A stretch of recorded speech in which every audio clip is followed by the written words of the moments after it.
옛날, 아주 먼 옛날에 호랑이가 담배를 피우고 산신령이 바둑을 두던 시절 강원도 깊은 산골 마을에 덕칠이라는 나무꾼이 살고 있었습니다. 이 마을은 산세가 험하고 골짜기가 깊어 해가 중천에 떴다가도 금세 산 너머로 숨어버리는 첩첩산중이었는데 겨울이 되면 눈이 사람 키만큼 쌓여 아랫마을과는 왕래조차 끊어지기 일쑤였습니다. 바람이 불면 마치 짐승이 우는 듯한 소리가 골짜기를 타고 넘어와 밤이면 아이들이 무서워 이불을 뒤집어 쓰곤 했던 그런 외진 곳이었습니다. 마을 어귀에는 수백 년 묵은 느티나무 한 그루가 서 있어 마을을 지키고 있었지만 세찬 바람 앞에서는 그 거대한 나무조차 가지를 떨며 스산한 소리를 내곤 했습니다. 덕칠은 바로 이 마을의 가장 끝자락, 산과 맞닿은 찌그러진 초가집에서 늙으신 홀어머니를 모시고 살고 있었습니다. 덕칠의 집은 마을에서도 가장 가난하여 지붕의 이형은 썩어 문드러졌고 흙벽은 여기저기 금이가 찬바람이 숭숭 들어오는 형편이었습니다. 방 안에 앉아 있어도 입김이 허옇게 나올 정도로 냉기가 돌았지만 덕칠은 뎃감을 아끼느라 아궁이에 불을 지피는 것조차 주저하곤 했습니다. 그는 산에서 나무를 해다가 읍내 장터에 내다 팔아 근근히 생계를 이어갔는데 워낙 심성이 착하고 효심이 지극하여 마을 사람들은 그를 법 없이도 살 사람이라 칭찬하곤 했습니다. 하지만 착한 심성만으로는 가난을 벗어날 수 없었고 날이 갈수록 깊어지는 어머니의 기침 소리는 덕칠의 가슴을 무겁게 짓눌렀습니다. 어머니는 아들이 걱정할까봐 밤새 기침을 참으며 이불 속에서 끙끙 앓는 소리를 내셨지만 잠기 밝은 덕칠이 그 소리를 모를 리 없었습니다. 어느 해 겨울은 유난히 일찍 찾아와 11월 초입부터 매서운 칼바람이 불어닥치기 시작했는데 이는 다가올 혹독한 추위를 예고하는 듯 했습니다. 덕칠은 텅 빈 쌀독을 들여다보며 한숨을 쉬었고 어머니의 약값은커녕 당장 끼니를 때울 곡식조차 남아있지 않다는 사실에 막막함을 느꼈습니다. 그는 마당에 쌓여있는 몇 개 안 되는 장작더미를 바라보며 이번 겨울을 어떻게 넘겨야 할지 깊은 시름에 잠겼습니다. 읍내 장터에 나가 나무를 팔려고 해도 눈이 오기 전에 미리 해둔 나무들은 이미 다 팔아버렸고 남은 것은 잔가지들 뿐이라 돈이 되지 않았습니다. 덕칠은 거칠어진 손으로 얼굴을 쓸어내리며 남들이 가지 않는 깊은 산속으로 들어가 감나가는 참나무나 약초라도 캐야겠다고 마음먹었습니다. 그것은 매우 위험한 일이었지만 어머니를 굶길 수는 없다는 절박한 심정이 그의 등을 떠밀었습니다. 덕칠이 결심을 굳힌 그날 밤 창호지 문 너머로 들려오는 바람소리는 마치 누군가 문을 두드리는 것처럼 거칠고 사나웠습니다. 그는 아랫목에 누워 계신 어머니의 야윈 어깨를 주무르며 내일은 꼭 좋은 나무를 많이 해오겠노라고 다짐하듯 나직이 속삭였습니다. 어머니는 덕칠의 손을 꼭 잡으며 날씨가 심상치 않으니 절대 무리하지 말고 일찍 내려오라고 당부하셨습니다. 어머니의 거친 손마디에서 느껴지는 온기가 덕칠의 마음을 더욱 아리게 했고 그는 눈물을 감추기 위해 짐짓 밝은 목소리로 걱정하지 마시라고 대답했습니다. 방 안의 등잔불이 기름이 다 되어 가물거리다 꺼지자 덕칠은 어둠 속에서 눈을 뜬 채 내일 가야 할 산의 지형을 머릿속으로 그려보았습니다.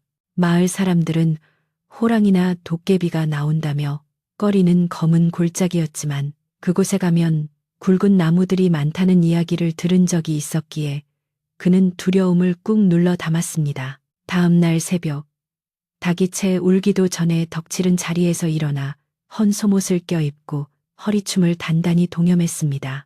부엌으로 나가 솥에 물을 끓여 어머니가 드실 숭늉을 만들어 놓고 차가운 주먹밥 한 덩이를 품속에 넣은 채 지게를 짊어졌습니다.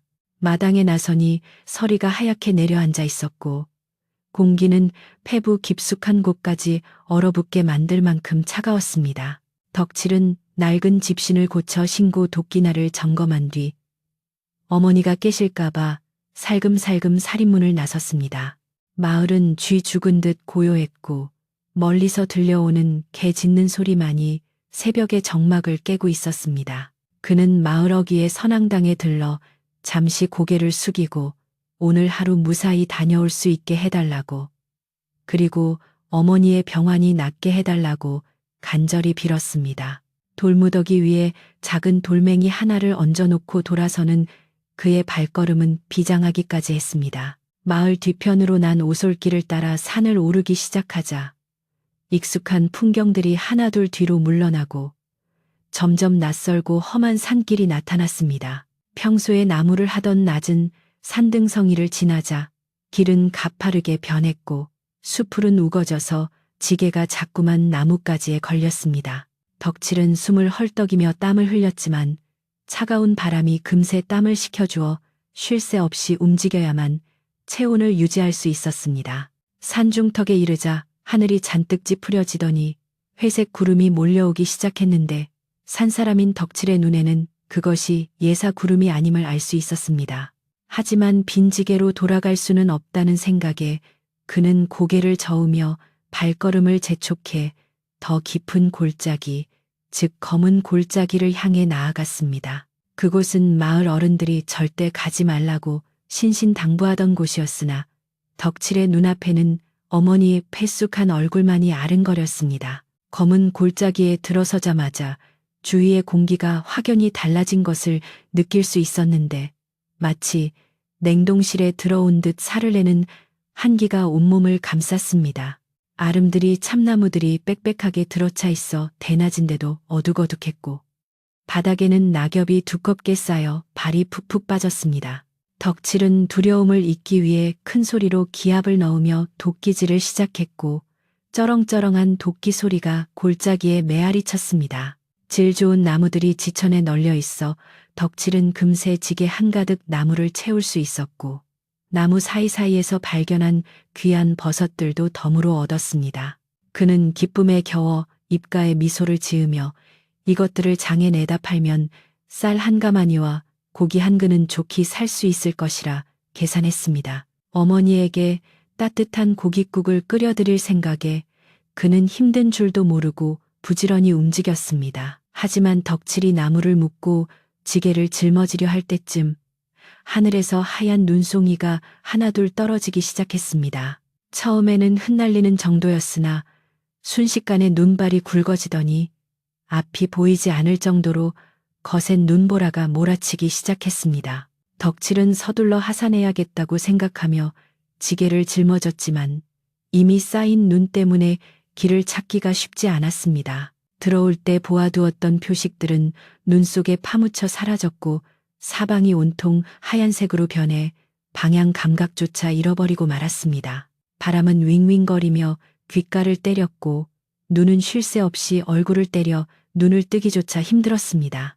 덕칠은 나무지게의 무게가 천근만근처럼 느껴졌지만 이것을 버리고 가면 빈손으로 돌아가야 한다는 생각에 이를 악물고 버텼습니다. 한치 앞도 분간할 수 없는 눈보라 속에서 덕칠은 이리저리 헤매며 길을 찾으려 애썼지만 걸으면 걸을수록 점점 더 깊은 수렁으로 빠져드는 기분이었습니다. 산짐승의 발자국조차 보이지 않는 고립무원의 설산에서 그는 고독과 공포를 동시에 맛보아야 했습니다.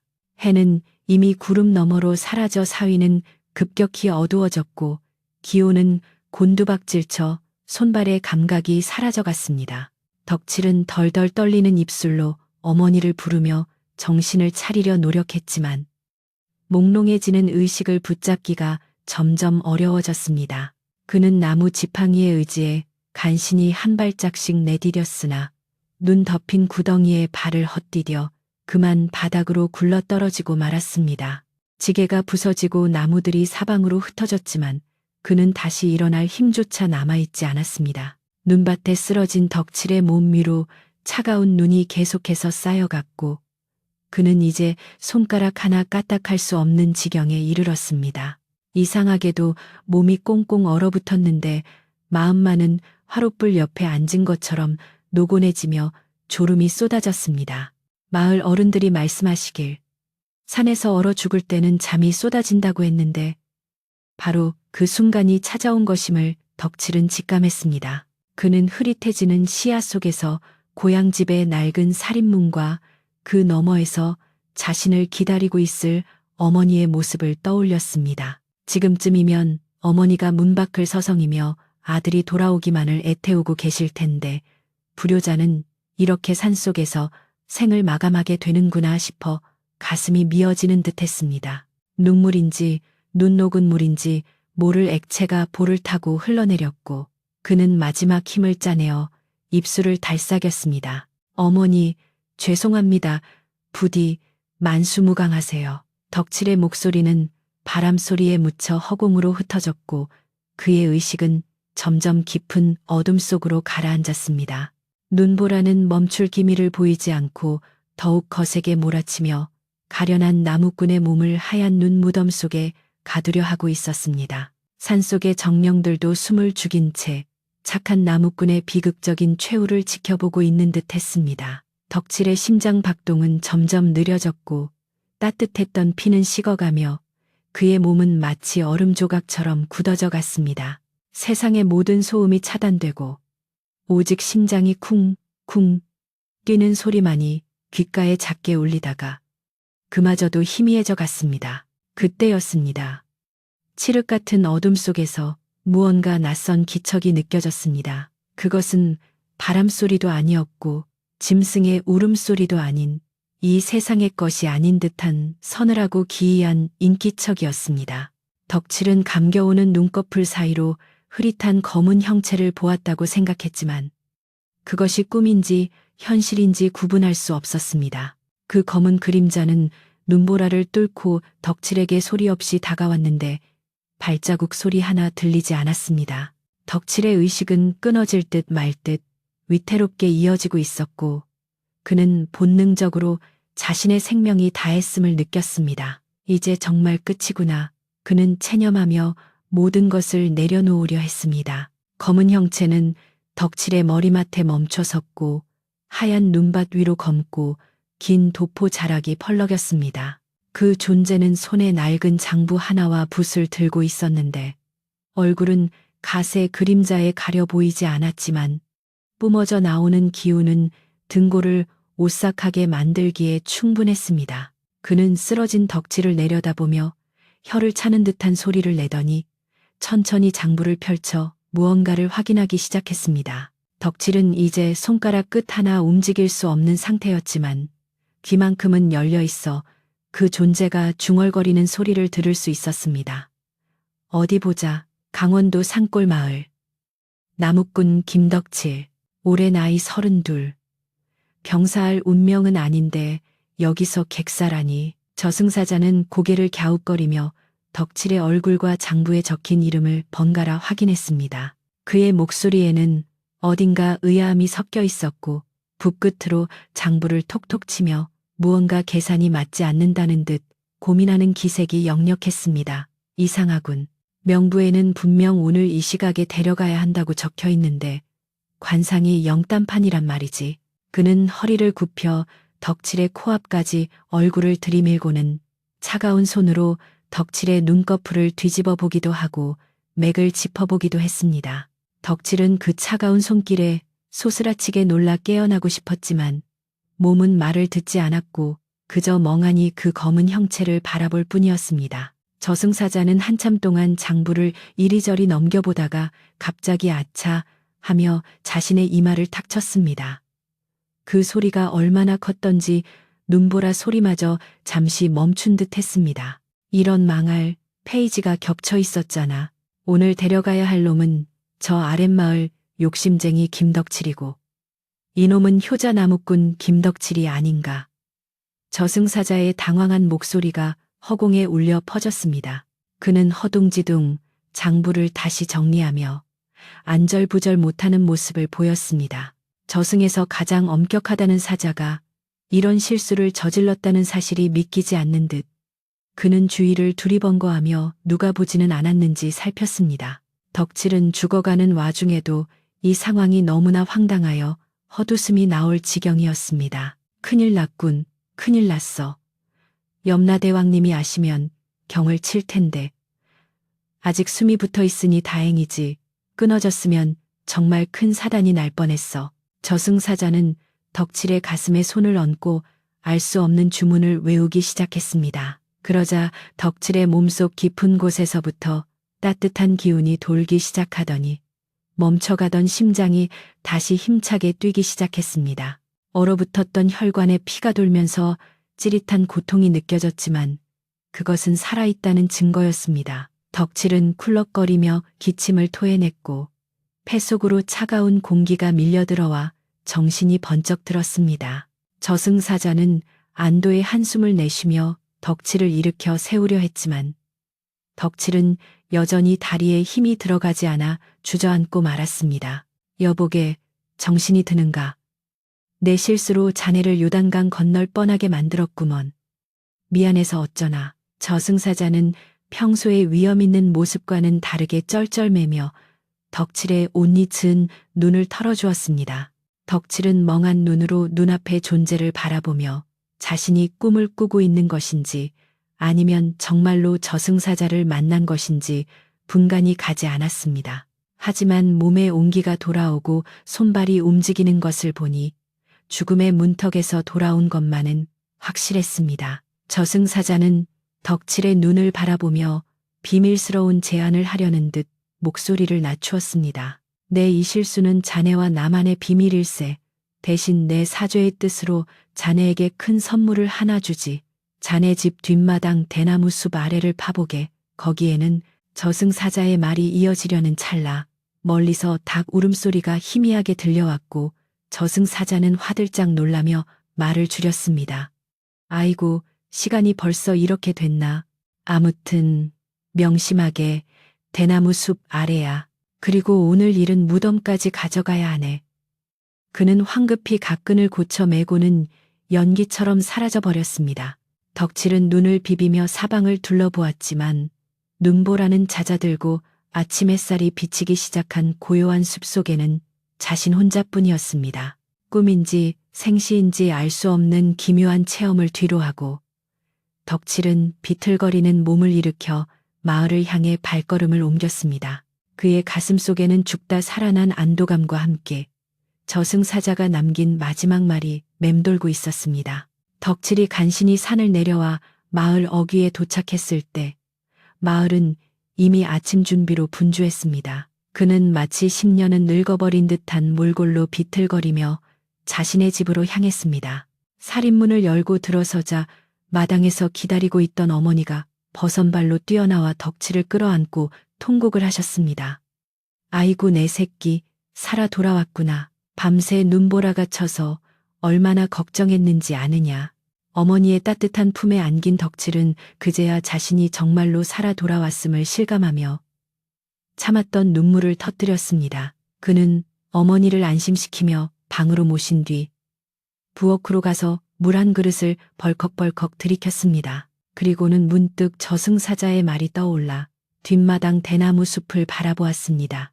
과연 그곳에는 무엇이 묻혀 있을까요? 덕칠의 가슴은 두근거리기 시작했습니다. 덕칠은 쿵쿵 뛰는 가슴을 진정시키려 애쓰며 낡은 매미 하나를 챙겨 들고 뒷마당 대나무 숲으로 향했습니다. 밤새 내린 눈이 하얗게 덮여 있었지만 신기하게도 저승사자가 일러준 그 대나무 아래만은 눈이 녹아 흙이 거무튀튀하게 드러나 있었습니다. 마치 누군가 일부러 그곳에 따뜻한 기운을 불어넣은 것처럼 그 주변에서는 훈훈한 아지랑이마저 피어오르고 있었습니다. 덕칠은 주위를 두리번거리며 혹시라도 누가 보는 사람은 없는지 살폈지만 이른 아침에 산골 마을은 여전히 깊은 잠에 빠져 고요하기만 했습니다. 그는 조심스럽게 대나무 숲 사이로 몸을 밀어 넣었고 우미를 들어 땅을 파기 시작했습니다. 얼어붙은 땅이라 느미질이 쉽지 않을 거라 생각했던 것과 달리 미나리 흙에 닿자마자 두부처럼 부드럽게 들어가는 기이한 현상의 덕칠은 다시금 놀라지 않을 수 없었습니다. 흙을 파낼 때마다 쿵몰하면서도 어딘가 향긋한 흙내음이 코끝을 찔렀고 덕칠의 손놀림은 점차 빨라졌습니다. 이마에 송골송골 땀이 맺힐 즈음 턱하는 둔탁한 소리와 함께 또니 끝에 무언가 딱딱한 물체가 걸리는 느낌이 손끝으로 전해졌습니다. 덕질은 황급히 계리를 내려놓고 맨손으로 흙을 파헤치기 시작했는데 손톱 밑에 흙이 끼는 것도 아랑곳하지 않고 미친 듯이 흙을 퍼냈습니다. 잠시 후 흙 속에서 모습을 드러낸 것은 어른 머리통만 한 크기의 검은 항아리였는데 세월의 때가 묻어 있었지만 묘하게 윤기가 흐르고 있었습니다. 항아리 입구는 기름종이와 지프로 단단히 밀봉되어 있었고 겉면에는 알 수 없는 문양들이 희미하게 새겨져 있어 예사로운 물건이 아님을 짐작케 했습니다. 덕칠은 떨리는 손으로 항아리를 들어 올렸는데 생각보다 묵직한 무게감에 허리가 휘청거릴 정도였습니다. 덕칠은 항아리를 품에 안고 쳇박질하듯 방으로 들어와 어머니가 깨지 않도록 조심스레 문을 닫고 걸어 잠갔습니다. 방 안의 어스름한 빛 속에서 그는 항아리의 봉인을 조심스럽게 뜯어내기 시작했는데 심장이 밖으로 튀어나올 것만 같아 침을 꼴깍 삼켜야 했습니다. 마침내 뚜껑을 열자 방 안 가득 눈부신 황금빛 광채가 쏟아져 나와 덕칠은 순간적으로 눈을 질끈 감아야 했습니다. 다시 눈을 떴을 때 항아리 안에는 주먹만 한 금덩이와 은덩이들이 가득 차 있었고 그 사이사이로 영롱한 빛을 내는 구슬들이 박혀 있었습니다. 평생 구경조차 해보지 못한 엄청난 보물이 눈앞에 펼쳐지자 덕칠은 이것이 꿈인지 생시인지 분간할 수 없어 자신의 볼을 꼬집어 보았습니다. 아릿한 통증이 느껴지자 그제야 현실임을 깨닫고 덕칠은 입을 틀어막은 채 소리 없는 비명을 질렀습니다. 저승사자가 말했던 도깨비 터의 보물이 바로 이것이었구나 생각하니 덕칠은 저승사자의 실수가 자신에게는 천운이 되었음을 뼈저리게 느꼈습니다. 그는 항아리에서 금덩이 하나를 꺼내 이리저리 살펴보았는데 묵직하고 차가운 금속의 감촉이 손바닥을 타고 전해져와 온몸에 전율이 흘렀습니다. 이 정도 재물이면 어머니의 병을 고치는 것은 물론이고 평생 놀고 먹어도 남을 만큼 큰 돈이었습니다. 하지만 덕칠은 곧바로 정신을 차리고 이 사실을 어떻게 숨겨야 할지 고민에 빠졌습니다. 만약 이 사실이 마을에 알려진다면 욕심 많은 사람들이 가만히 있지 않을 것이고 어쩌면 큰 화를 입을 수도 있다는 생각이 들었기 때문입니다. 그는 일단 항아리를 다시 밀봉하여 방바닥 구들장 및 깊숙한 곳에 숨겨두고 그 위에 낡은 장판을 덮어 감쪽같이 위장했습니다. 날이 완전히 밝자 덕칠은 아무 일도 없었던 것처럼 태연한 표정을 지으려 애쓰며 부엌으로 나갔습니다. 그는 숨겨둔 금덩이 하나를 품속 깊이 감추고 읍내 장터로 나가 쌀과 고기 그리고 어머니께 드릴 약재를 사오기로 마음먹었습니다. 마을 사람들의 눈을 피하기 위해 그는 평소보다 더 허름한 옷차림을 하고 지게에 마른 나뭇가지를 가득 실어 나무를 팔러 가는 척 위장했습니다. 마을 어귀를 지나칠 때 마주친 이웃들이 어제 그 눈보라 속에 살아 돌아온 게 용하다며 인사를 건넸지만 덕칠은 그저 멋쩍은 웃음을 지으며 서둘러 발걸음을 옮겼습니다. 그의 발걸음은 구름 위를 걷는 듯 가벼웠고 콧노래가 저절로 나올 만큼 기분이 들떠 있었지만 겉으로는 최대한 불쌍하고 힘없는 나무꾼의 모습을 유지하려 노력했습니다. 읍내 장터에 도착한 덕칠은 가장 먼저 전당포를 찾아가 금덩이를 내밀었는데 전당포 주인은 금덩이를 보자마자 눈이 휘둥그레지며 어디서 났느냐고 꼬치꼬치 캐물었습니다.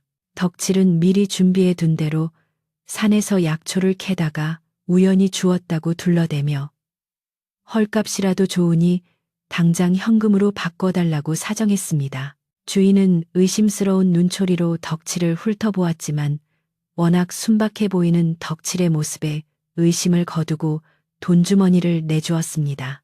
두둑해진 돈주머니를 받아든 덕칠은 심장이 터질 것만 같았지만 애써 침착함을 유지하며 장터를 돌기 시작했습니다. 그는 가장 좋은 쌀 한 가마니와 소고기 2근 그리고 유명한 한약방에 들러 어머니의 기침에 좋다는 귀한 약재들을 샀습니다. 돌아오는 길에는 어머니가 입으실 따뜻한 속옷 한 벌과 자신의 해진 집신을 대신할 튼튼한 가죽신 한 켤레도 샀습니다. 집으로 돌아온 덕칠은 쌀독에 쌀을 가득 채우고 아궁이에 장작을 넉넉히 넣어 불을 지피기 시작했습니다. 오랜만에 굴뚝에서 피어오르는 연기는 힘차고 풍성했으며 고소한 밥 냄새와 구수한 고깃국 냄새가 담장을 넘어 골목 어귀까지 퍼져나갔습니다. 방 아랫목이 뜨끈뜨끈해지자 어머니의 얼굴에도 모처럼 화색이 돌았고 따뜻한 고깃국 한 그릇을 비우신 어머니는 내 평생 이렇게 맛난 음식은 처음이다라며 눈물을 글썽이셨습니다. 덕칠은 어머니의 손을 꼭 잡으며 앞으로는 고생시키지 않겠노라고 다짐했고 어머니는 아들이 산신령님의 도움을 받아 복을 받은 것이라며 기뻐하셨습니다. 그날 밤 덕칠네 모자는 오랜만에 배불리 먹고 따뜻한 방에서 단잠을 잘 수 있었는데 이는 덕칠이 태어나서 처음 느껴보는 완벽한 행복이었습니다. 하지만 세상에 비밀은 없다고 했던가요? 덕칠네 집에서 풍겨나오는 고기 냄새와 굴뚝의 연기는 이웃 사람들의 코를 자극하기 시작했습니다. 특히 덕칠네 집 바로 옆에 사는 최 부자는 마을에서 소문난 구두쇠이자 욕심쟁이였는데 그는 개보다 더 예민한 코를 가지고 있었습니다. 최 부자는 마당에 나와 킁킁거리며 냄새의 진원지를 찾기 시작했고 그 냄새가 다름 아닌 찢어지게 가난한 덕칠네 집에서 나온다는 사실을 알고는 고개를 갸웃거렸습니다. 아니, 저 거지 같은 놈들이 무슨 돈이 있어서 고기를 굽는단 말인가. 어제까지만 해도 굶어 죽네 사네 하던 놈들이 최 부자의 눈은 의심으로 번들거렸고 그는 뒷짐을 진 채 덕칠네 집 주위를 어슬렁거리며 염탐을 시작했습니다. 최 부자는 덕칠네 살인문 틈으로 마당을 엿보았는데 마당 한 구석에 쌓여있는 쌀가마니와 빨랫줄에 걸린 새 속옷을 보고는 눈이 뒤집힐 지경이었습니다. 저게 다 무슨 돈으로 샀단 말인가. 도둑질이라도 하지 않고서야 하루아침에 저런 물건들이 생길 리가 없어. 그는 혼자 중얼거리며 질투심에 불타올랐고 배가 아파 견딜 수가 없었습니다. 최 부자는 당장이라도 뛰어들어가 따지고 싶었지만 일단 증거를 잡아야겠다는 생각에 꾹 참고 집으로 돌아왔습니다. 그리고는 자신의 하인들을 불러 모아 덕칠의 동태를 감시하라고 명령했고 마을 사람들에게 덕칠이 수상하다는 소문을 은근슬쩍 퍼뜨리기 시작했습니다. 자네 그거 아나? 덕칠이 놈이 어제 산에 갔다 오더니 갑자기 떼부자가 됐다는구먼.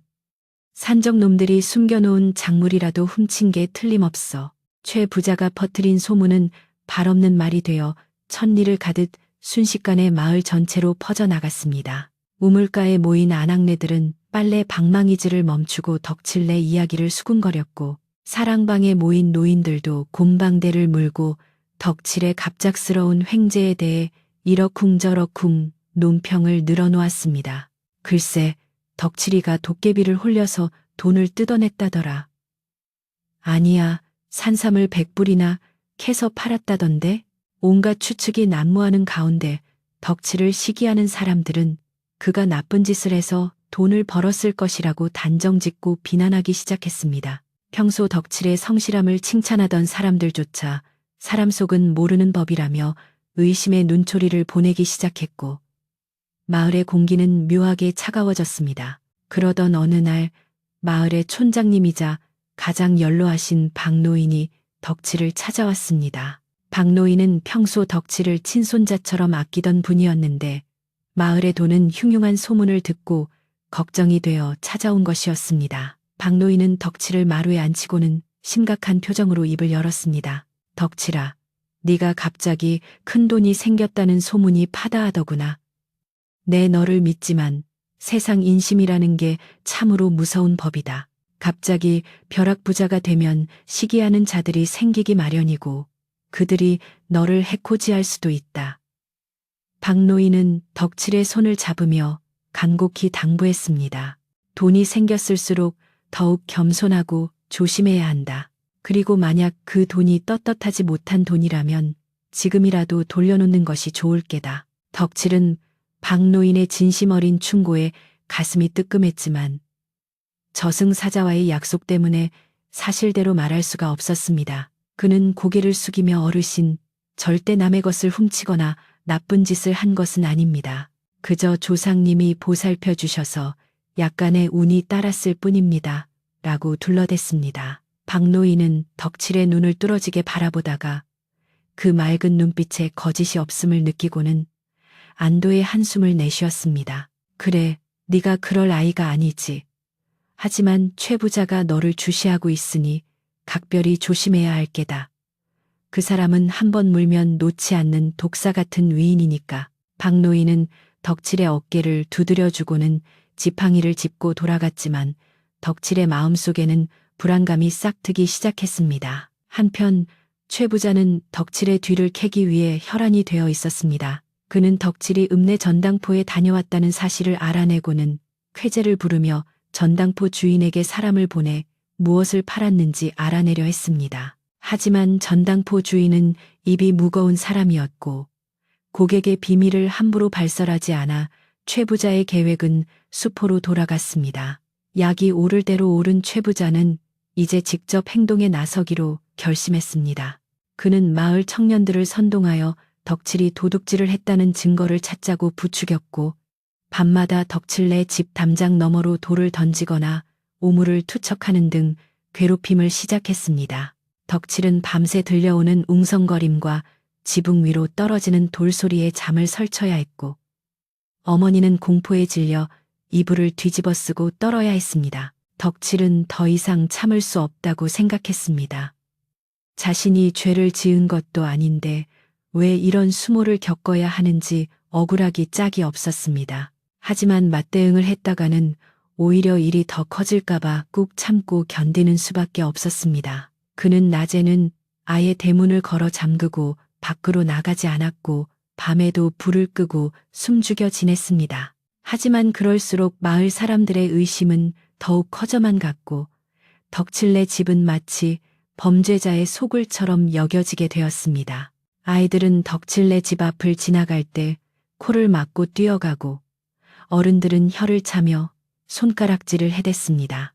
평화롭던 덕칠의 일상은 산산조각이 났고 넘쳐나는 재물 속에서도 마음은 지옥과 다름없었습니다. 그러던 중 결정적인 사건이 발생했습니다. 최 부자가 읍내 관아에 덕칠을 고발한 것입니다. 사또 나으리, 우리 마을에 사는 김덕칠이란 놈이 며칠 전부터 갑자기 떼돈을 쓰며 호화로운 생활을 하고 있습니다. 분명 산적대와 내통하여 작물을 숨겨두었거나 누군가의 집을 털은 것이 분명하오니 부디 조사하여 주십시오. 최 부자의 끈질긴 탄원 끝에 결국 관아의 포졸들이 덕칠네 집으로 들이닥치게 되었습니다. 이리 오너라 관아에서 나왔다. 우렁찬 고함 소리와 함께 포졸들이 대문을 박차고 들어오자 덕칠과 어머니는 사색이 되어 마당으로 끌려 나왔습니다. 마을 사람들은 담장 너머로 고개를 내밀고 이 광경을 구경하느라 북새통을 이루었습니다. 덕칠은 무릎을 꿇은 채 벌벌 떨고 있는 어머니를 감싸 안으며 포졸들에게 애원했습니다. 나으리, 억울합니다. 저는 도둑질을 한 적이 없습니다. 제발 어머니만은 건드리지 말아 주십시오. 하지만 포졸들은 덕칠의 말을 듣지 않고 집안을 샅샅이 뒤지기 시작했습니다. 장독대를 엎고 이불을 뒤집고 천장을 쑤시며 집안을 쑥대밭으로 만들었습니다. 덕칠은 구들장 밑에 숨겨둔 항아리가 들킬까봐 심장이 떼쓸 것만 같았습니다. 최 부자는 대문 밖에서 팔짱을 끼고 서서 비릿한 미소를 지으며 이 모든 상황을 즐기고 있었습니다. 내 놈이 언제까지 버티나 보자. 내 눈은 못 속이지. 그의 눈빛은 탐욕으로 번들거렸고 덕칠이 파멸하는 꼴을 보기 위해 안달이 나 있었습니다. 포졸 중 한 명이 덕칠의 안방으로 들어가 구들장을 두드리기 시작했습니다. 이쪽 소리가 이상한데 여기가 비어있는 것 같군. 그 말을 들은 덕칠의 얼굴은 하얗게 질렸고 온몸에 피가 빠져나가는 듯한 공포를 느꼈습니다. 포졸이 장판을 걷어내고 구들장을 들어 올리려는 순간 덕칠은 눈을 질끈 감고 마음속으로 저승사자에게 빌었습니다. 사자님, 제발 도와주세요. 이대로 들키면 저는 죽은 목숨입니다. 그 절체절명의 순간, 갑자기 맑았던 하늘에서 우르릉 쾅쾅하는 천둥 소리가 울려 퍼지더니 굵은 빗방울이 후두둑 떨어지기 시작했습니다. 마른 하늘에 날벼락이라더니 예고 없는 소나기의 포졸들은 당황하여 하던 일을 멈추고 처마 밑으로 피했습니다. 비는 순식간에 폭우로 변해 앞이 보이지 않을 정도로 쏟아져 내렸고 집안을 뒤지던 포졸들도 더 이상 수색을 계속할 수 없게 되었습니다. 대장은 에이, 재수없게 비가 오고 난리야. 오늘은 이만 철수한다. 다음에 다시 와서 털어볼 테니 꼼짝 말고 있어라. 라고 소리치며 부하들을 이끌고 돌아갔습니다. 최 부자도 쏟아지는 비를 피하며 두고 보자 김덕칠, 오늘은 운이 좋았지만 다음엔 어림없다. 라고 악담을 퍼붓고는 사라졌습니다. 빗속에 남겨진 덕칠은 안도의 한숨을 내쉬며 털썩 주저앉았습니다. 하늘이 도운 것인지 아니면 저승사자가 도운 것인지 알 수 없었지만 일단 위기는 넘겼다는 생각에 다리에 힘이 풀렸습니다. 하지만 이것은 끝이 아니라 시작일 뿐이라는 것을 덕칠은 잘 알고 있었습니다. 빗줄기는 점점 굵어져 덕칠의 얼굴을 때렸지만 그는 비를 피할 생각도 하지 못한 채 멍하니 마당에 앉아 있었습니다. 어머니는 비에 젖은 아들을 끌어안고 아가, 이게 무슨 날벼락이냐. 우리 그냥 이 돈 다 버리고 예전처럼 살면 안 되겠니? 라며 울먹이셨습니다. 어머니의 말씀에 덕칠은 정신이 번쩍 들었습니다. 재물이 들어와서 행복해질 줄 알았는데 오히려 근심과 고통만 늘었다는 사실이 뼈저리게 다가왔습니다. 그는 빗물에 젖은 얼굴을 닦으며 어머니를 안심시켰습니다. 어머니, 걱정 마세요. 제가 다 알아서 할게요. 아무도 우리를 건드리지 못하게 할 거예요. 덕칠의 눈빛은 이전과는 다르게 단단해져 있었습니다. 그는 더 이상 숨지 않고 이 상황을 정면으로 돌파해야겠다고 결심했습니다. 비가 그치고 밤이 찾아오자 덕칠은 구들장 밑에 항아리를 꺼내 다시 확인했습니다. 금덩이들은 여전히 영롱한 빛을 내뿜고 있었지만 이제 그것은 덕칠에게 단순한 보물이 아니라 자신과 어머니를 지켜야 할 무기이자 짐으로 느껴졌습니다. 그는 항아리를 보며 깊은 생각에 잠겼습니다. 최 부자의 의심을 풀고 마을 사람들의 오해를 풀기 위해서는 무언가 획기적인 방법이 필요했습니다. 단순히 아니라고 부인하는 것만으로는 부족했습니다. 덕칠은 머리를 쥐어짜며 묘책을 강구했고 이내 무릎을 탁 치며 일어났습니다. 그래, 역으로 이용하는 거야. 저들의 욕심을 이용하면 길이 보일지도 몰라. 덕칠은 다음날 아침 일찍 일어나 마을 회관으로 향했습니다. 그의 손에는 작은 금덩이 하나가 들려 있었는데 이것이 바로 그의 계획의 시작이었습니다. 마을 회관 앞에는 벌써부터 사람들이 모여 덕칠네 집 이야기를 하고 있었습니다. 덕칠이 나타나자 사람들은 일제히 입을 다물고 그를 경계하는 눈빛으로 쳐다보았습니다. 하지만 덕칠은 당당하게 걸어들어가 사람들 앞에 섰습니다. 그리고는 품에서 금덩이를 꺼내 탁자 위에 올려놓았습니다. 어르신들, 제가 이 금덩이를 어디서 얻었는지 궁금하시죠? 오늘 저녁 제 집 마당에서 모든 것을 밝히겠습니다. 누구든지 오셔서 제 이야기를 들어주십시오. 덕칠의 선언에 사람들은 술렁거리기 시작했고 소식은 순식간에 최 부자의 귀에도 들어갔습니다. 과연 덕칠은 무슨 꿍꿍이일까요? 폭풍 전야의 긴장감이 마을을 감싸고 돌았습니다. 덕칠이 마을 회관 앞에서 폭탄 선언을 하고 돌아온 뒤 마을은 마치 벌집을 쑤셔놓은 듯 시끄러워졌습니다. 해가 서산으로 뉘엿뉘엿 넘어가며 붉은 노을이 마을 전체를 감쌌지만 사람들의 들뜬 마음은 가라앉을 줄을 몰랐습니다. 삼삼오오 모인 사람들은 덕칠이 과연 무슨 이야기를 할지 그리고 그 금덩이가 정말 도둑질한 것이 아닌지 내기를 걸기까지 했습니다. 어떤 이는 덕칠의 순박한 눈망울을 믿어야 한다고 주장했지만 다른 이는 세상에 공짜는 없다며 분명 뒤 구린 구석이 있을 것이라고 목소리를 높였습니다. 바람이 불 때마다 집집마다 걸린 마늘 엮음이 흔들리며 스산한 소리를 냈고 다가올 밤의 소동을 예고하는 듯 마을의 공기는 팽팽하게 당겨진 활시위처럼 긴장감으로 가득 찼습니다. 최 부자는 자신의 안방에서 회심의 미소를 지으며 갓근을 고쳐 매고 있었습니다. 그는 덕칠이 스스로 자백을 하겠다고 나선 것이 분명 죄책감을 이기지 못해서라고 확신했습니다.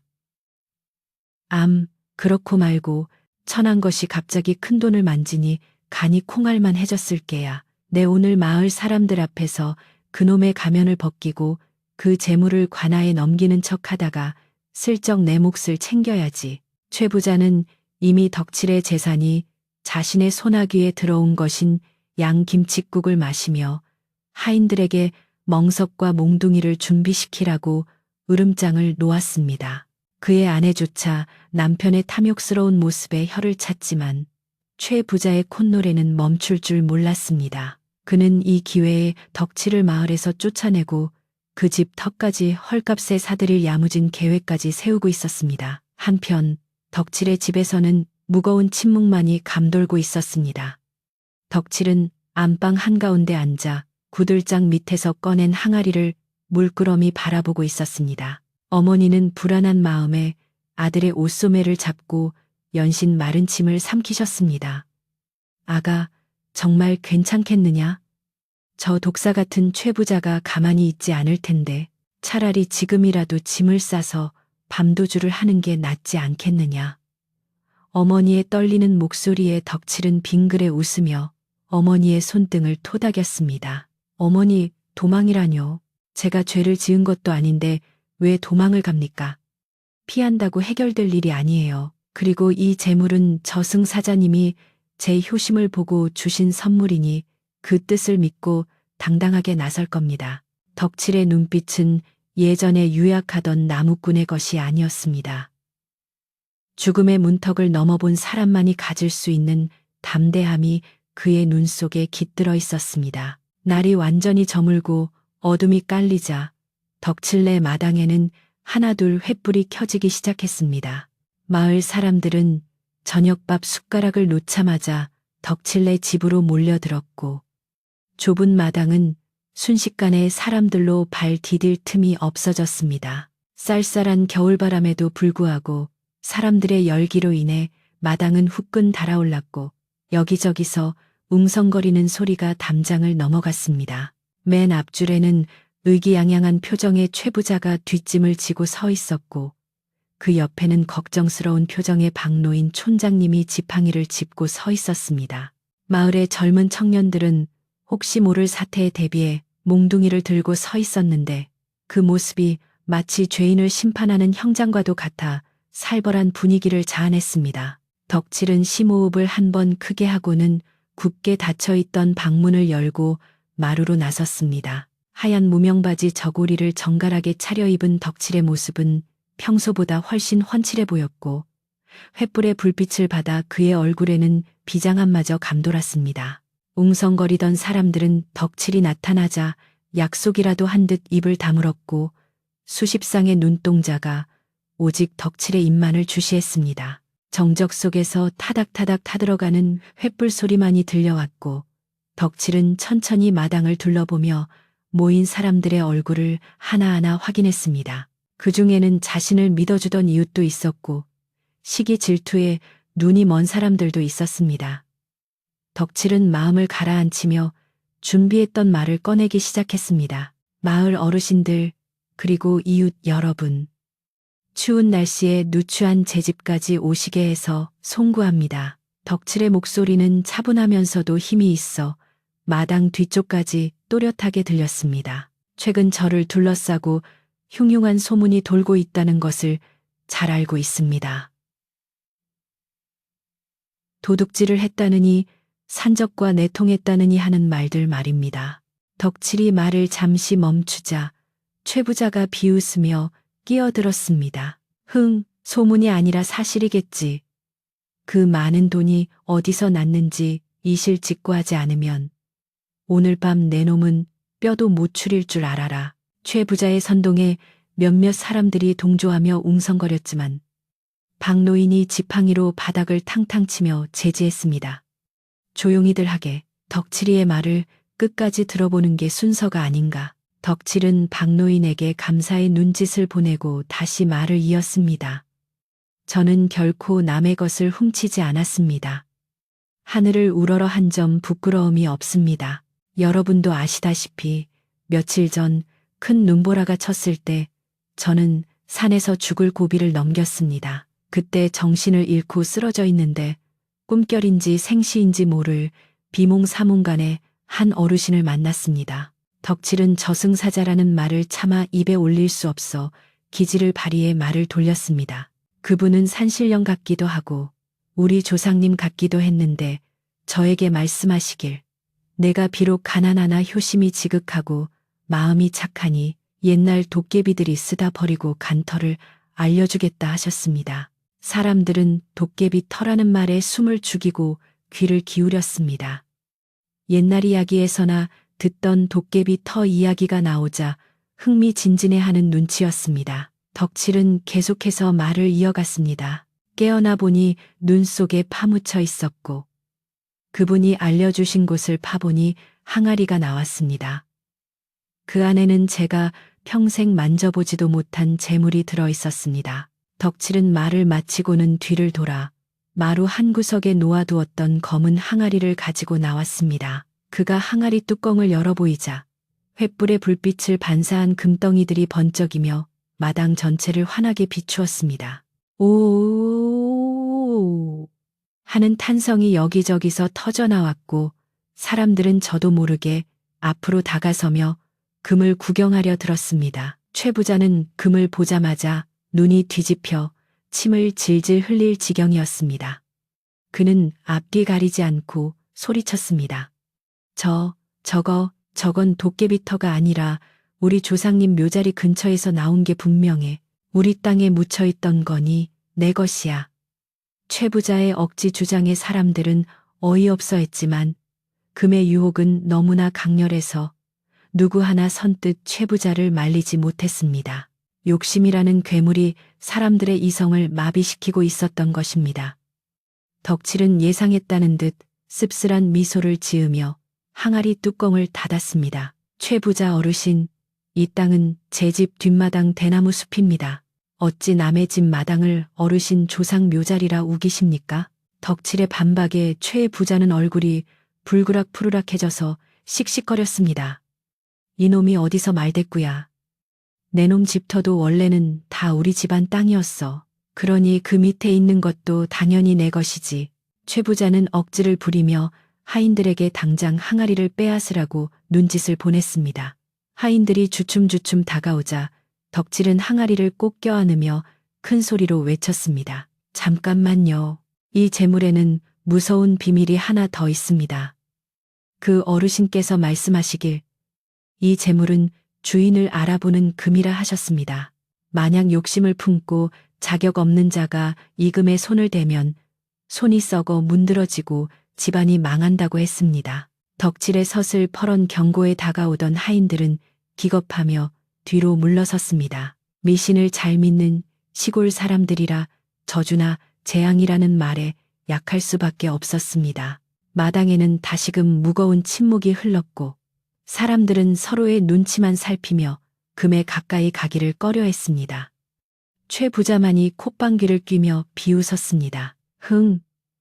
어디서 개수작이야? 그런 헛소리로 내 것을 가로채려고 비켜라. 내 직접 확인해 보겠다. 최 부자는 소매를 걷어붙이고 마루 위로 성큼성큼 올라갔습니다. 덕칠은 막지 않고 길을 터주며 차가운 눈으로 그를 바라보았습니다. 정그러시다면 만져보십시오. 하지만 그 결과는 제가 책임지지 않습니다. 최 부자는 덕칠의 태연한 태도에 잠시 멈칫했지만 눈앞에 황금의 눈이 멀어 두려움 따위는 안중에도 없었습니다. 그가 떨리는 손을 항아리 속으로 집어넣으려는 순간 갑자기 마당 한 구석에 있던 늙은 개가 허공을 향해 맹렬하게 지저대기 시작했습니다. 컹, 컹, 컹. 개의 울음소리는 너무나 날카롭고 처절해서 사람들의 등골을 오싹하게 만들었습니다. 동시에 바람이 멈추고 횃불의 불꽃이 파랗게 변하며 일렁이기 시작했는데 마치 보이지 않는 누군가가 입김을 불어넣는 듯 했습니다. 덕칠은 속으로 쾌재를 불렀습니다. 저승사자님, 보고 계시는군요. 이것은 분명 우연이 아니라 자신의 실수를 만회하려는 저승사자의 장난기 어린 도움임이 틀림없었습니다. 기이한 현상은 거기서 멈추지 않았습니다. 최 부자가 금덩이를 집어드는 순간 멀쩡하던 금덩이에서 검은 연기가 피어오르더니 퀴퀴한 썩은 내가 진동을 하기 시작했습니다. 최 부자는 으악 하고 비명을 지르며 금덩이를 바닥에 떨어뜨렸습니다. 금덩이는 마루바닥을 구르며 묘하게 붉은 빛을 내뿜었는데 마치 불에 달궈진 쇠덩이처럼 보였습니다. 사람들은 기겁을 하며 뒤로 물러났고 어떤 아낙네는 아이의 눈을 가리며 비명을 질렀습니다. 아이고, 정말 도깨비의 저주인가 봐. 최 부자 손이 타버리는 거 아니야? 공포가 순식간에 마당을 지배했습니다. 최 부자는 자신의 손바닥을 들여다보며 사색이 되었습니다. 사실 손은 멀쩡했지만 너무 놀란 나머지 손이 타들어가는 듯한 환각을 느낀 것입니다. 그는 바닥에 주저앉아 덜덜 떨며 덕칠을 올려다보았습니다. 너 이놈, 요술을 부리는 게냐? 이게 무슨 짓이야? 덕칠은 침착하게 떨어진 금덩이를 맨손으로 집어들었습니다. 놀랍게도 덕칠의 손에서는 아무런 연기도 나지 않았고 금덩이는 다시 영롱한 황금빛을 되찾았습니다. 덕칠은 부드러운 목소리로 말했습니다. 보십시오. 욕심 없는 마음으로 대하면 이렇듯 따뜻하고 아름다운 금입니다.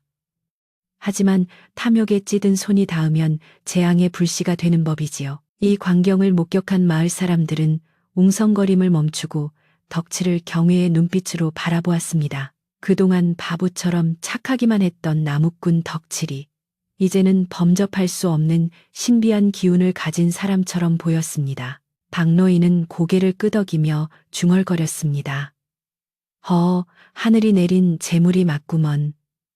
임자가 따로 있었어. 하지만 최 부자는 이대로 물러설 위인이 아니었습니다. 그는 망신을 당한 분함과 재물을 놓친 아쉬움에 이성을 잃고 악을 쓰기 시작했습니다. 이건 사기야. 눈속임이라고. 내 놈이 미리 약품을 발라놓은 게 분명해. 여봐라. 저놈을 당장 포박해라. 내 관아에 가서 이 요술쟁이를 고발하고 말 테다. 최 부자의 악다구니의 분위기는 다시 험악해졌습니다.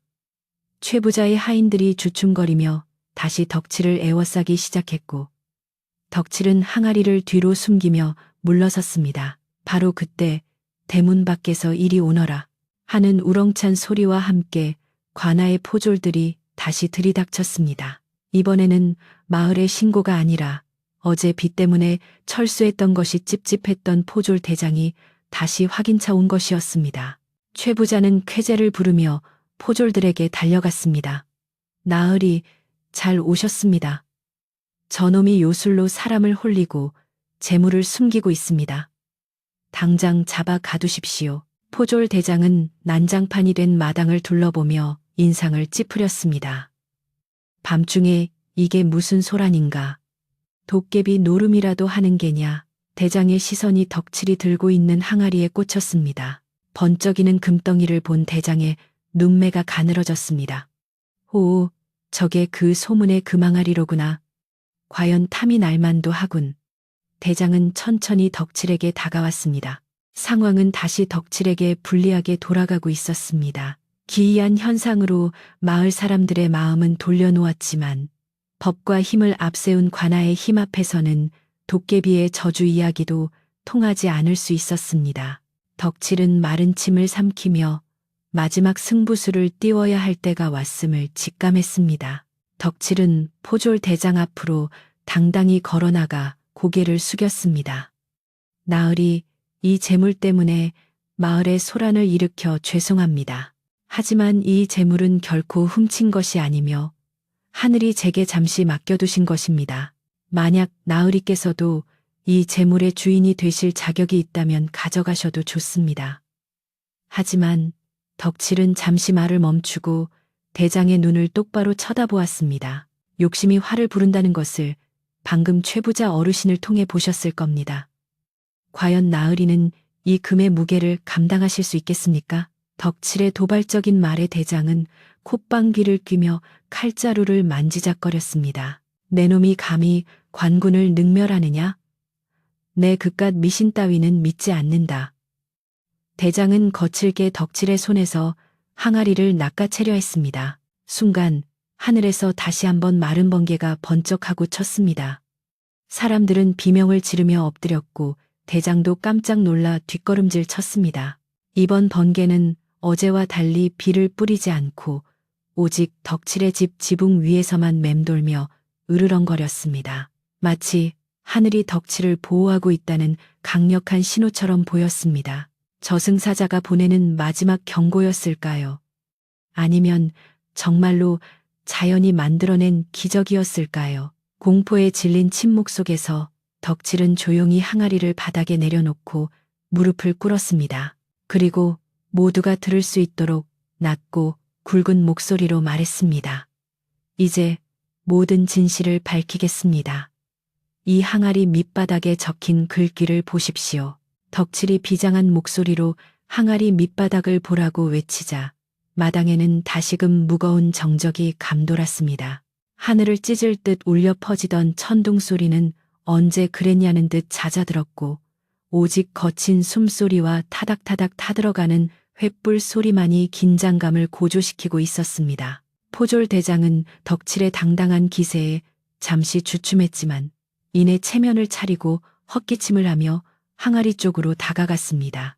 그는 허리춤에 찬 칼자루를 꽉 쥐고 있었는데 이는 혹시 모를 요술이나 속임수에 대비하려는 본능적인 방어 자세였습니다. 마을 사람들은 침을 꼴깍 삼키며 대장의 일거수일투족을 주시했고 최 부자만이 안절부절 못하며 대장의 등 뒤에서 까치발을 들고 기웃거렸습니다.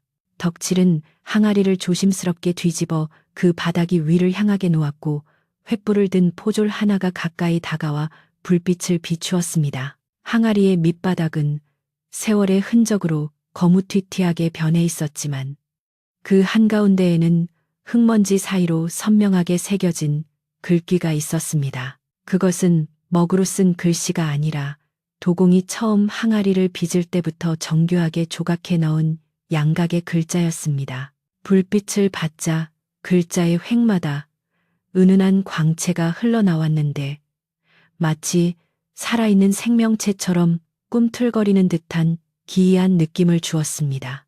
포졸 대장은 눈을 가늘게 뜨고 그 글귀를 읽으려 애썼습니다. 글자는 꽤 오래된 서체였지만 학식이 있는 사람이라면 알아볼 수 있는 내용이었습니다. 천우지조 효자지물.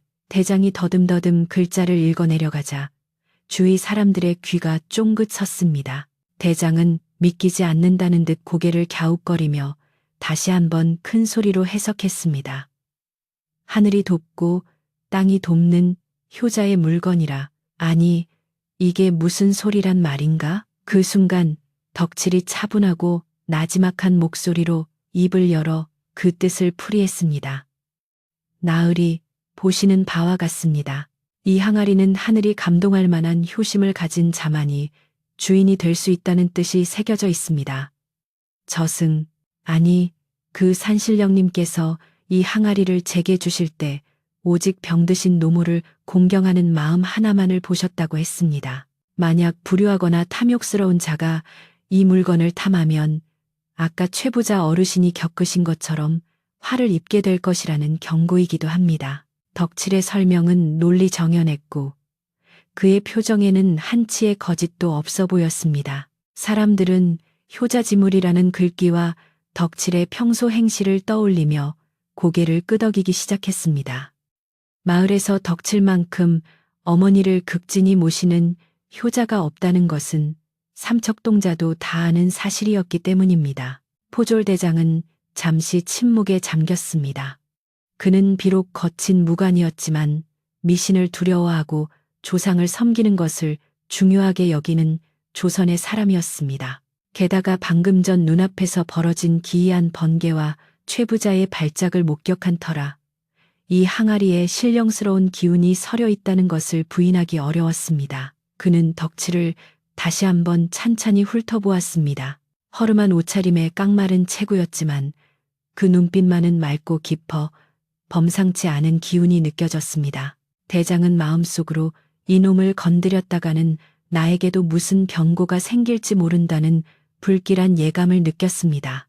그는 슬그머니 칼자루에서 손을 떼고 뒷짐을 지며 헛기침을 크게 내뱉었습니다.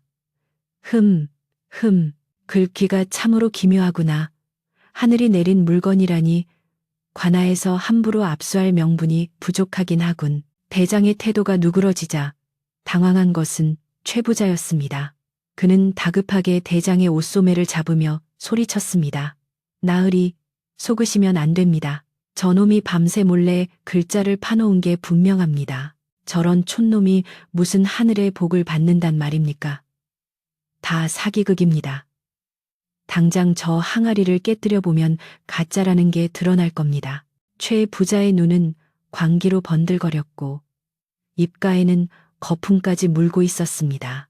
그는 자신의 예상이 빗나가고 재물을 빼앗길 위기에 처하자 이성을 완전히 상실한 상태였습니다. 최 부자는 포졸의 손에 들린 횃불을 빼앗아 덕칠에게 던지려는 신일까지 하며 난동을 부리기 시작했습니다. 내 이놈의 집구석을 다 태워버려서라도 진실을 밝히겠다.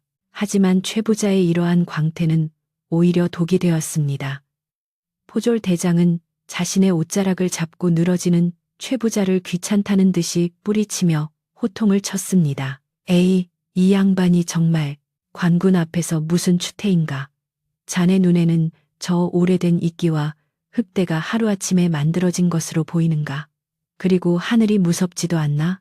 방금 자네 손이 타들어가는 꼴을 당하고도 아직도 욕심을 못 버렸단 말인가.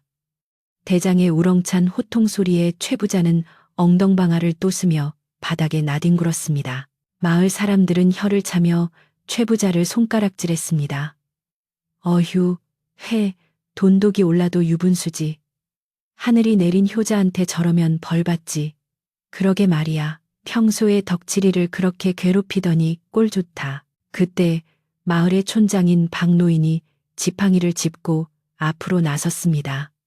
그는 하얀 수염을 쓰다듬으며 점잖지만 위험 있는 목소리로 상황을 정리했습니다.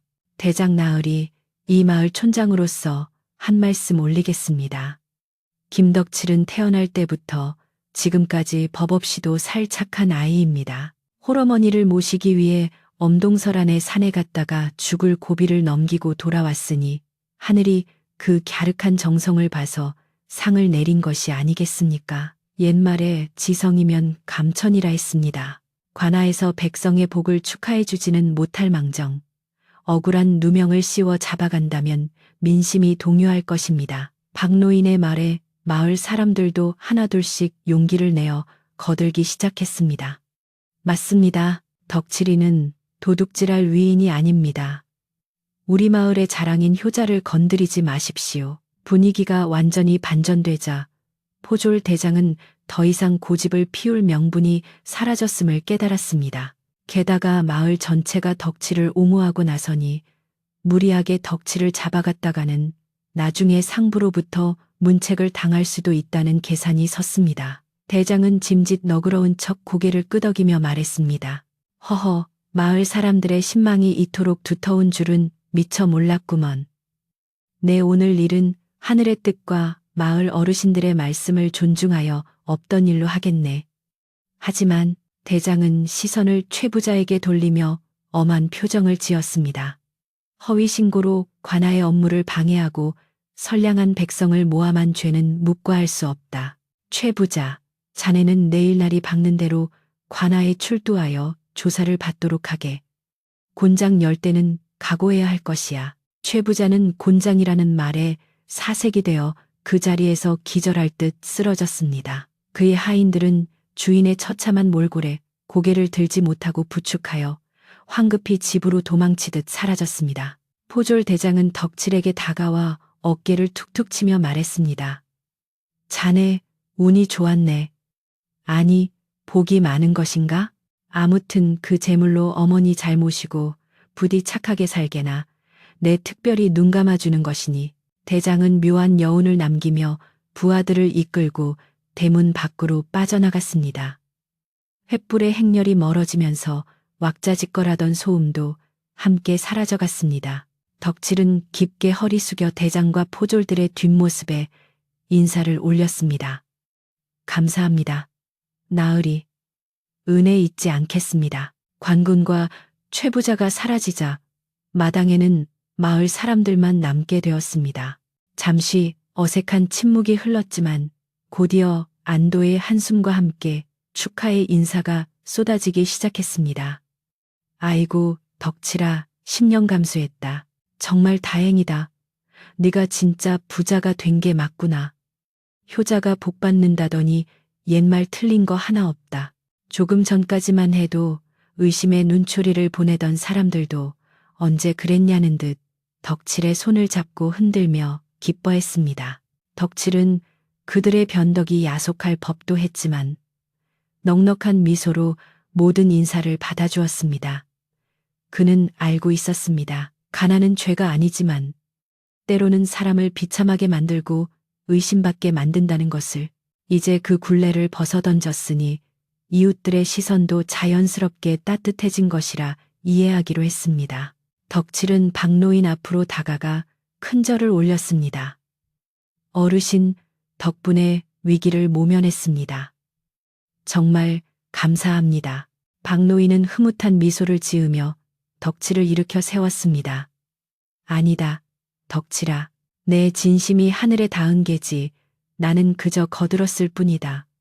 이제 아무 걱정 말고 어머니 봉양하며 편히 살거라. 그리고 저 최 부자는 당분간 기가 꺾여서 꼼짝 못할 테니 안심하고. 박노인의 따뜻한 격려에 덕칠의 눈시울이 붉어졌습니다.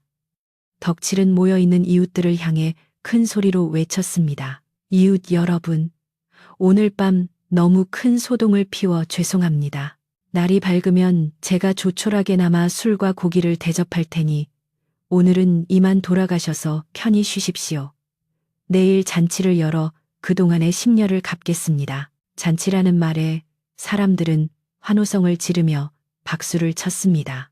긴장이 풀린 마을 사람들은 덕칠의 등을 두드려주고는 삼삼오오 흩어져 각자의 집으로 돌아갔습니다. 하나둘 횃불이 꺼지고 대문 밖으로 멀어지는 발자국 소리가 잦아들자 덕칠네 집에는 다시 고요한 어둠이 찾아왔습니다. 하지만 그것은 예전에 춥고 외롭던 어둠이 아니었습니다.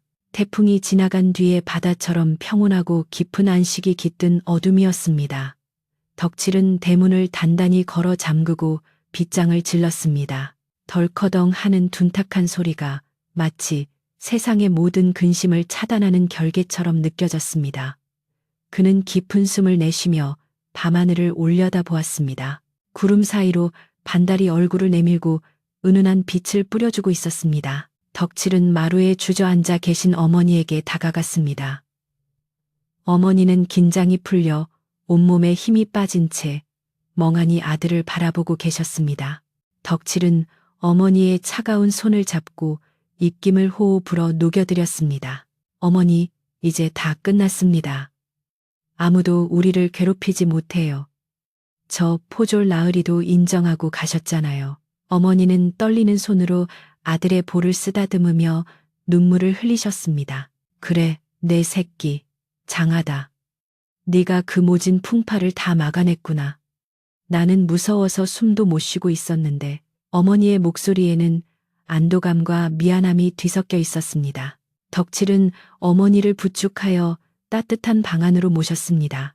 방 안은 아까 문을 열어놓은 탓에 냉기가 돌고 있었습니다. 덕칠은 서둘러 아궁이에 남은 장작을 더 넣고 불을 지폈습니다. 불길이 다시 활활 타오르며 구들장을 데우기 시작하자 방 안 공기도 금세 훈훈해졌습니다. 덕칠은 문제의 항아리를 다시 구들장 밑 깊숙한 곳에 넣어두지 않고 방 한구석에 있는 낡은 뒤주 속에 넣어두었습니다. 이제 더 이상 숨길 필요가 없어진 것입니다. 세상에 떳떳하게 공개된 재물이었고 하늘이 인정한 복이었으니까요. 항아리가 제자리를 찾은 듯 묵직하게 놓여있는 모습을 보자 덕칠의 마음속에 있던 불안의 응어리도 눈 녹듯 사라졌습니다. 덕칠은 부엌으로 나가 솥에 물을 올렸습니다. 어머니가 놀란 가슴을 진정시킬 수 있도록 따뜻한 꿀물을 타드리고 싶었기 때문입니다. 장작이 타닥타닥 타는 소리와 솥에서 물이 끓는 보글보글 소리가 부엌을 채웠습니다.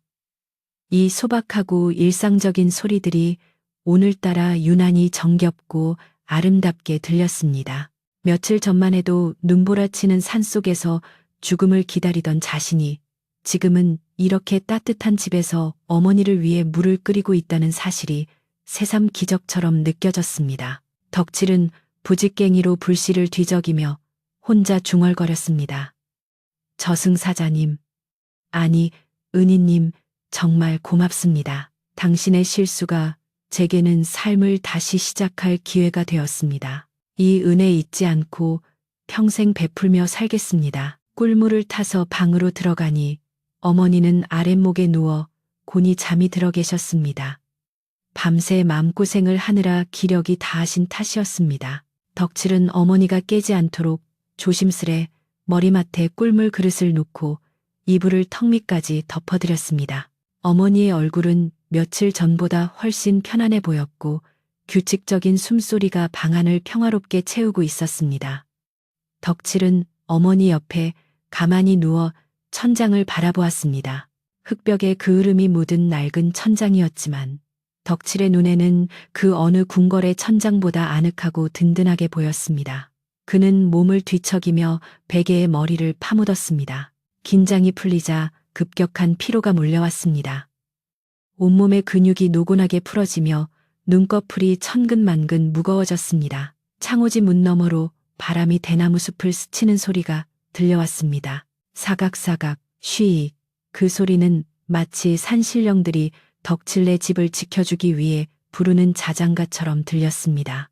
최부자의 탐욕도, 관아의 위협도, 마을 사람들의 의심도 이제 문 밖의 바람소리처럼 멀게만 느껴졌습니다. 집은 다시 안전한 요새가 되었고 그 안에는 따뜻한 온기와 서로를 의지하는 모자의 사랑만이 남아 있었습니다. 덕칠은 꿀물처럼 달콤한 안도감 속에서 서서히 꿈나라로 빠져들었습니다. 내일 아침에는 마을 사람들을 불러 모아 돼지를 잡고 떡을 쳐야겠다는 행복한 계획을 세우면서 말입니다. 밤은 깊어 삼경을 지났고 마을의 모든 불빛이 꺼졌지만 덕칠네 집 굴뚝에서는 하얀 연기가 몽글몽글 피어오르고 있었습니다. 그것은 단순한 연기가 아니라 고난을 이겨낸 한 가정의 평화와 희망이 하늘로 올라가는 신호였습니다. 마을을 떠돌던 개들도 짖음을 멈추고 제 집을 찾아 들어갔고 겨울밤의 차가운 공기조차 덕칠네 집 지붕 위에서는 부드럽게 맴돌다 흩어졌습니다. 그렇게 길고 길었던 하루가 저물고 진정한 평화가 찾아왔습니다. 폭풍우가 지나가고 맞이한 다음 날 아침, 덕칠네 집마당에는 전날 밤의 소란스러움은 온데간데 없이 사라지고 눈부신 겨울 햇살만이 가득 내려앉았습니다. 밤새 내린 비가 그친 뒤라 하늘은 물감을 풀어놓은 듯 청명했고 처마 끝에 매달린 고드름은 수정처럼 맑은 빛을 띠며 영롱하게 반짝이고 있었습니다. 덕칠은 평소보다 일찍 눈을 떴는데 몸은 천근만근 무거웠지만 마음만은 깃털처럼 가벼워 저절로 콧노래가 흥얼거려졌습니다. 그는 방문을 활짝 열고 마루로 나와 크게 기지개를 켰는데 폐부 깊숙이 들어오는 차가운 아침 공기조차 달콤하게 느껴졌습니다. 마당에 젖은 흙냄새와 대나무 숲을 스치는 바람 소리가 어우러져 덕칠에게 새로운 하루의 시작을 알리고 있었고 그는 오늘이야말로 진정한 새 삶을 시작하는 첫날임을 직감했습니다. 덕칠은 부엌으로 들어가 밤새 식은 아궁이에 다시 불을 지피며 오늘 있을 마을 잔치를 머릿속으로 그려보았습니다. 어머니는 아직 곤히 주무시고 계셨는데 얼굴에 펴진 주름 사이로 평온함이 깃들어 있어 보는 이의 마음을 훈훈하게 했습니다. 덕칠은 쌀독에서 가장 좋은 쌀을 꺼내 씻으며 지난밤 이웃들에게 약속했던 잔치를 준비하기 위해 서둘러 움직였습니다. 그는 단순히 배를 채우는 음식이 아니라 그동안의 오해와 불신을 씻어내고 마을의 화합을 다지는 정성스러운 밥상을 차리고 싶었습니다. 솥단지에 물이 끓는 소리가 경쾌하게 울려 퍼지자 덕칠의 가슴 속에서도 희망과 기쁨이 보글보글 끓어오르는 듯 했습니다. 해가 중천에 떠오를 무렵 덕칠은 지게를 지고 읍내 장터로 향했습니다. 예전 같으면 나무를 팔아 쌀 한 편박을 사기 위해 굽신거렸겠지만 오늘의 발걸음은 당당하고 활기찼습니다. 장터 입구에 들어서자 어제 소문을 들은 상인들이 덕칠을 알아보고 웅성거렸지만 그는 개의치 않고 정육점으로 직행했습니다. 주인장, 오늘 잡은 돼지 중 제일 실한 놈으로 반마리, 아니 한 마리를 통째로 주십시오. 그리고 떡을 칠 찹쌀과 좋은 술도 넉넉히 주시고요. 덕칠의 호탕한 주문에 정육점 주인은 입이 딱 벌어졌지만 덕칠이 내밀은 두둑한 돈주머니를 보고는 연신 허리를 굽히며 최상급 고기를 썰어 주었습니다. 덕칠은 짐꾼까지 불러 고기와 식재료를 집으로 실어 날랐는데 그 행렬이 마치 개선장군의 입성식처럼 화려해 보였습니다. 덕칠이 장을 봐서 돌아오자 마을 아낙네들이 하나둘씩 덕칠네 집으로 모여들기 시작했습니다. 누가 시킨 것도 아닌데 이웃집 복동인의 어머니부터 건넌마을 순인의 할머니까지 팔을 걷어붙이고 잔치 준비를 거들겠다고 나선 것이었습니다. 아이고, 덕칠아, 우리가 가만히 있을 수 있나? 네가 낸 쌀로 밥을 짓고 우리가 가져온 나물로 반찬을 만들면 임금님 수라상도 부럽지 않을 게다. 아낙네들의 수다 소리와 도마질 소리가 마당을 가득 채우자 적막했던 덕칠네 집은 순식간에 활기로 넘쳐났습니다. 마당 한편에서는 솥뚜껑을 뒤집어 놓고 전을 부치기 시작했는데 고소한 기름 냄새가 담장을 넘어온 동네방네 퍼져나갔습니다. 아이들은 냄새를 맡고 몰려와 전이 익기도 전에 집어먹으려다 야단을 맞으면서도 까르르 웃음을 터뜨렸습니다.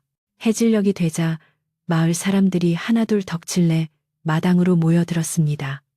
덕칠은 마당에 멍석을 넓게 깔고 따뜻한 소미불을 덮어주며 어르신들을 상석으로 모셨습니다. 박노인 촌장님이 가장 먼저 자리에 앉아 덕칠을 대견한 눈빛으로 바라보았고 다른 어르신들도 덕칠의 손을 잡으며 칭찬을 아끼지 않았습니다. 상 위에는 김이 모락모락 나는 하얀 쌀밥과 쇠고기 뭇국, 노릇노릇하게 구워진 조기, 각종 산나물과 전들이 푸짐하게 차려졌습니다. 평소 보리밥에 된장국으로 끼니를 때우던 마을 사람들에게는 그야말로 꿈같은 진수성찬이었습니다. 사람들의 얼굴에는 기름기가 돌기 시작했고 여기저기서 맛있다, 잘 먹겠다는 탄성이 터져 나왔습니다. 덕칠은 어머니를 모시고 나와 사람들 앞에 서서 감사의 인사를 올렸습니다. 차린 건 없지만 많이들 드시고 지난밤에 놀란 가슴을 쓸어내리시길 바랍니다. 잔치가 무르익어 가면서 술잔이 돌고 흥겨운 노랫가락이 흘러나왔지만 덕칠의 눈은 자꾸만 대문 쪽을 향하고 있었습니다. 마을 사람 대부분이 모였는데 유독 한 사람, 바로 옆집 최 부자의 모습이 보이지 않았기 때문입니다. 사람들은 최 부자가 어제 망신을 당해 낯짝이 부끄러워 못 올 것이라며 혀를 찼지만 덕칠의 생각은 달랐습니다. 진정한 화해 없이는 마음의 짐을 덜 수 없다고 생각한 덕칠은 슬그머니 자리에서 일어나 최 부자의 집으로 향했습니다. 최 부자의 집 대문은 굳게 닫혀 있었고 집안은 불도 켜지 않은 채 캄캄했습니다. 덕칠은 조심스럽게 문을 두드렸습니다. 어르신, 덕칠입니다. 마을 사람들이 다 모여 식사를 하고 계신데 어르신만 빠지시면 섭섭하지 않겠습니까? 나와서 따뜻한 국이라도 한 그릇 드시지요. 한참 동안 아무런 대답이 없다가 문 안쪽에서 기어 들어가는 듯한 목소리가 들려왔습니다. 내 무슨 염치로 거기를 간단 말이냐. 관아에 끌려가서 곤장 맞을 날만 기다리는 죄인이. 최 부자의 목소리에는 풀이 죽은 기색이 역력했습니다. 덕칠은 문고리를 잡고 진심을 담아 말했습니다. 어르신, 지난 일은 다 잊었습니다. 그리고 제가 포졸 대장님께 잘 말씀드려 놓을 테니 너무 걱정 마십시오. 이웃사촌끼리 얼굴 붉히고 살 수는 없지 않습니까? 오늘 잔치는 어르신도 함께 해주셔야 완성됩니다. 덕칠의 간곡한 설득에 잠시 후 삐걱거리는 소리와 함께 대문이 열렸습니다. 쑥색 두루마기를 입은 최 부자는 배숙해진 얼굴로 고개를 푹 숙인 채 서 있었습니다. 그의 손에는 작은 술병 하나가 들려 있었는데 화해의 뜻으로 가져온 것임이 분명했습니다. 덕칠이 최 부자를 모시고 잔치 마당에 들어서자 왁자지껄하던 분위기가 일순간 조용해졌습니다. 사람들은 숟가락질을 멈추고 최 부자를 쏘아보았고 몇몇은 불편한 기색을 내비치기도 했습니다. 하지만 덕칠이 최 부자의 팔을 부축하며 상석 옆자리로 안내하자 박노인이 헛기침을 하며 분위기를 풀었습니다.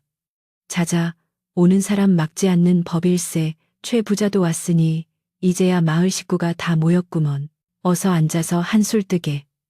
최 부자는 쥐구멍이라도 찾고 싶은 심정이었지만 덕칠이 건네주는 술잔을 떨리는 손으로 받았습니다.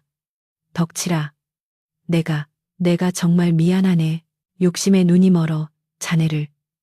최 부자는 말을 잇지 못하고 눈물을 글썽였고 덕칠은 말없이 그의 잔을 채워주었습니다. 그 모습을 본 마을 사람들도 하나둘 표정을 풀고 다시 식사를 시작했습니다. 용서와 화해가 밥상 위에서 따뜻하게 피어올랐습니다. 밤이 깊어지자 마당 한가운데 모닥불이 피어올랐고 사람들은 배부름과 취기에 젖어 도란도란 이야기를 나누었습니다. 덕칠은 이 자리에서 중요한 발표를 하나 했습니다. 여러분, 제가 얻은 이 재물은 저 혼자 잘 먹고 잘 살라고 하늘이 주신 게 아닌 것 같습니다. 우리 마을에 무너진 선앙당을 고치고 마을 앞 개울에 튼튼한 돌다리를 놓는데 이 돈을 쓰겠습니다. 그리고 형편이 어려워 빚에 시달리는 분들은 제가 탕감해 드릴 테니 이제 걱정 말고 농사에만 전념하십시오. 덕칠의 파격적인 선언에 사람들은 잠시 멍하니 있다가 이내 우레와 같은 박수와 환호를 보냈습니다. 만세, 김덕칠 만세.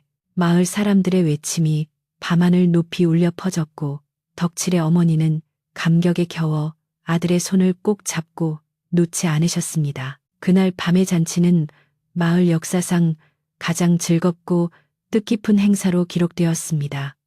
사람들은 덕칠의 넉넉한 인심과 덕행을 칭송하며 밤늦도록 자리를 뜰 줄 몰랐습니다. 최 부자도 술 기운을 빌려 덩실덩실 춤을 추며 그동안의 앙금을 털어냈고 마을의 앙숙이었던 김 씨와 이 씨도 어깨동무를 하며 화해했습니다. 덕칠이 베푼 것은 단순한 음식이 아니라 가난과 불신으로 얼어붙었던 마을 사람들의 마음을 녹이는 따뜻한 불씨였던 것입니다. 잔치가 끝나고 사람들이 모두 돌아간 뒤 덕칠은 마당에 남은 모닥불을 바라보며 긴 하루를 정리했습니다. 타닥타닥 타오르는 불꽃 속에서 그는 문득 눈보라치던 산속에서 만난 저승사자의 얼굴을 떠올렸습니다. 비록 실수였지만 그 실수가 만들어낸 이 기적 같은 변화의 덕칠은 깊은 감사를 느꼈습니다. 겨울이 지나고 따뜻한 봄이 찾아오자 덕칠네 집은 몰라보게 달라졌습니다. 썩어가던 초가지붕은 말끔한 새 지프로 단장되었고 무너지려던 흙벽은 튼튼한 돌담으로 바뀌었습니다. 하지만 덕칠은 기와집을 짓거나 화려하게 꾸미지 않았습니다. 대신 방을 넓혀 어머니가 편안히 지내실 수 있게 하고 사랑방을 만들어 마을 사람들이 언제든 쉬어갈 수 있도록 개방했습니다. 덕칠은 부자가 되었음에도 거만해지거나 게으름을 피우지 않았습니다. 여전히 지게를 지고 산에 올라 나무를 했고 밭을 갈며 땀 흘려 일했습니다. 다만 달라진 것이 있다면 이제는 생계를 위해 억지로 일하는 것이 아니라 자연과 함께하는 기쁨으로 일한다는 점이었습니다. 그의 얼굴에는 항상 여유와 미소가 머물렀고 마을 사람들은 그를 나무꾼 부자라 부르며 존경했습니다. 어머니의 건강도 기적처럼 좋아졌습니다. 좋은 약을 쓰고 영양가 있는 음식을 드신 덕분이기도 했지만 무엇보다 아들이 마을 사람들에게 존경받는 모습을 보며 마음의 병이 나은 것이 컸습니다. 어머니는 텃밭에서 채소를 가꾸며 소일거리를 하셨고 마을 아이들에게 옛날 이야기를 들려주며 웃음꽃을 피우셨습니다. 덕칠은 일터에서 돌아와 어머니가 마루에 앉아 계신 모습을 볼 때마다 가슴이 뭉클해졌습니다. 어머니, 다리 안 아프세요? 하고 물으면 어머니는 우리 효자 아들 덕분에 아픈 줄도 모르겠다며 환하게 웃으셨습니다. 그 평범하고 소박한 대화 속에 덕칠이 꿈꾸던 진정한 행복이 깃들어 있었습니다. 어느덧 1년이라는 시간이 흘러 다시 겨울이 찾아왔습니다. 하지만 이번 겨울은 예전처럼 춥고 무섭지 않았습니다.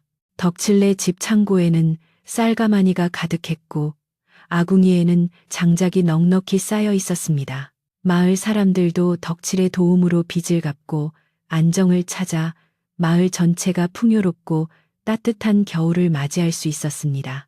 눈이 내리는 날이면 사람들은 사랑방에 모여 고구마를 구워 먹으며 작년 이맘때 덕칠이 겪었던 저승사자 이야기를 무용담처럼 나누곤 했습니다. 그 이야기는 입에서 입으로 전해지며 살이 붙고 과장이 섞여 덕칠이 호랑이를 타고 저승에 다녀왔다는 전설이 되기도 했습니다. 덕칠은 그런 이야기를 들을 때마다 빙그레 웃으며 묵묵히 고구마 껍질을 벗길 뿐이었습니다. 어느 눈 내리는 깊은 밤, 덕칠은 잠이 오지 않아 홀로 마루에 나왔습니다. 세상은 온통 하얀 눈으로 뒤덮여 고요했고 하늘에는 둥근 보름달이 휘영청 밝게 떠 있었습니다. 그는 뒷마당 대나무 숲을 바라보며 1년 전 그날을 회상했습니다. 죽음의 문턱에서 느꼈던 공포, 그리고 기적처럼 찾아온 행운, 그 후 이어진 소동과 화해의 과정들이 주마등처럼 스쳐 지나갔습니다. 덕칠은 품속에서 금덩이 하나를 꺼내 달빛에 비추어 보았습니다.